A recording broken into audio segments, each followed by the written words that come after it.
بسم الله الرحمن الرحيم. باب الوقت الذي يصلى فيه الفجر أي وقت هو. حدثنا يونس قال حدثنا سفيان بن عيينة عن زهري عن عروة عن عائشة رضي الله تعالى عنها قالت كنا نساء من المؤمنات يصلين مع رسول الله صلى الله عليه وسلم صلاة الصبح متلفعات بمروتهن ثم يرجعن إلى أهلهن وما يعرفهن أحد. حدثنا ابن أبي داود قال حدثنا أبو اليمان قال أخبرنا شعيب عن الزهري فذكر مثله. الذي يصلي فيه الفجر أي وقت هو. فجر کے وقت کی تعین تو پہلے ہو گئی تھی کہ فجر کا ابتدائی وقت، فجر کے وقت کی تعین پہلے ہو چکی تھی نا. فجر کا ابتدائی وقت صبح صادق سے ہوتا ہے اور انتہائی وقت کے اندر اختلاف تھا. بات سمجھ میں آ گئی؟ ہمارے ہاں کیا تھا؟ طلوع شمس آخری وقت تھا، اور باقی ائمہ ثلاثہ کے ہاں امام مالک اور امام شافعی کے ہاں اسفار شمس تھا. اسفرار شمس کیا تھا؟ اسفرار شمس. تو پہلے اور آخری وقت کی تعین تو ہو گئی تھی. اب یہ کہ فجر کی نماز میں کون سا وقت افضل ہے کہ جس وقت آپ نماز پڑھیں گے تو زیادہ ثواب ملے گا.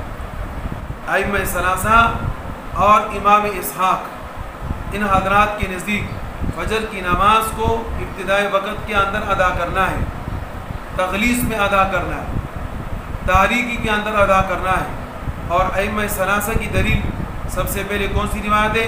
حضرت عائشہ صدیقہ رضی اللہ تعالیٰ کی روایت ہے. قالت كنا نساء من المؤمنات يصلين مع رسول الله صلی اللہ علیہ وسلم صلاة الصبح متلفعات بمروطهن، کہ چادروں کے اندر ہم لپٹی ہوئی تھی. ثم يرجعن الى اهلهن، پھر اس کے بعد جب ہم اپنے گھروں کو لوٹ کر جاتی.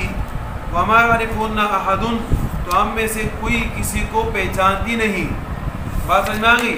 تو معلوم ہوا کہ فجر کی نماز کس وقت کے اندر ادا ہوئی؟ غلط کے اندر ادا ہوئی، یعنی تغلیظ میں، تاریکی کے اندر ادا ہوئی. اگر اسفار میں ہوتی تو پھر ہم ایک دوسرے کو پہچان لیتے. بات سمجھ میں آ گئی؟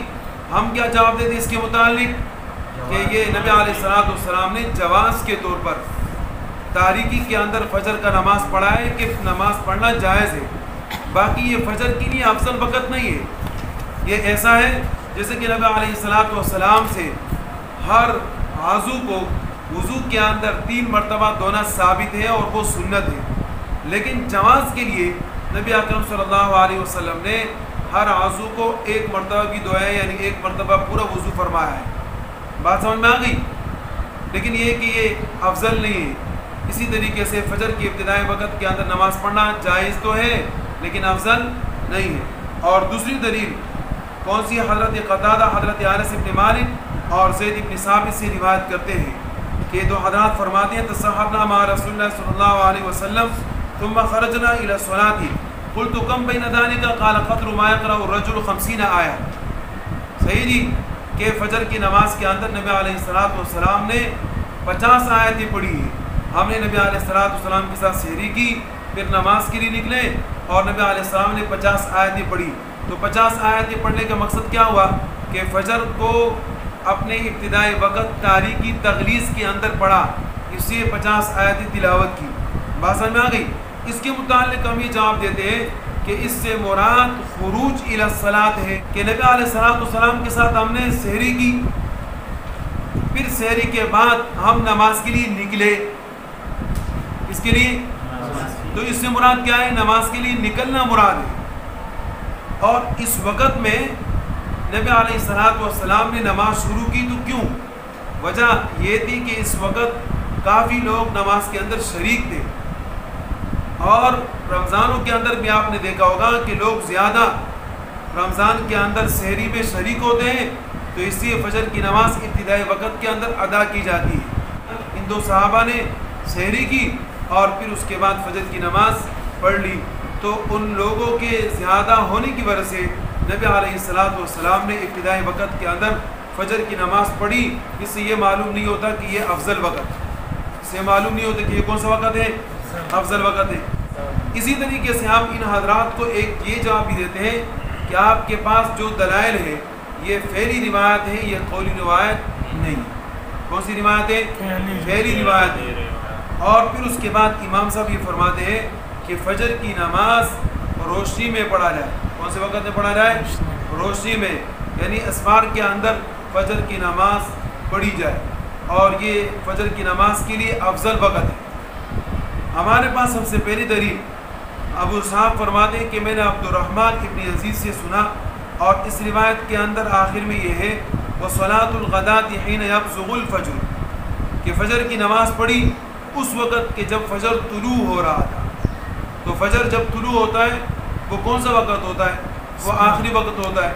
تو فجر کو آخری وقت کے اندر یعنی روشنی کے اندر فجر کی نماز ہم نے ادا کی. بات سمجھ میں آ گئی؟ اسی طریقے سے حضرت رافع ابن خدیج رضی اللہ تعالی عنہ سے روایت ہے، وہ فرماتے ہیں کہ نبی اکرم صلی اللہ علیہ وسلم نے فرمایا اسفروا بالفجر، فجر کو روشن کر کے پڑھو. اور رافع ابن خدیج سے ایک دوسری روایت ہے نوروا بالفجر، کہ فجر کو روشن کر کے پڑھو، منور کر کے پڑھو. تو اس کا مطلب کیا ہے کہ روشنی کب ہوتی ہے؟ کہ جب فجر کے اندر تاخیر کی جائے، یعنی طلوع شمس سے کچھ دیر پہلے آپ فجر کی نماز پڑھے. تو اس وقت نماز فجر کا نماز پڑھنا کیا ہے مولوی صاحب؟ مستحب ہے اور افضل ہے، لہذا یہ اس کا افضل وقت ہے اور بہتر وقت ہے.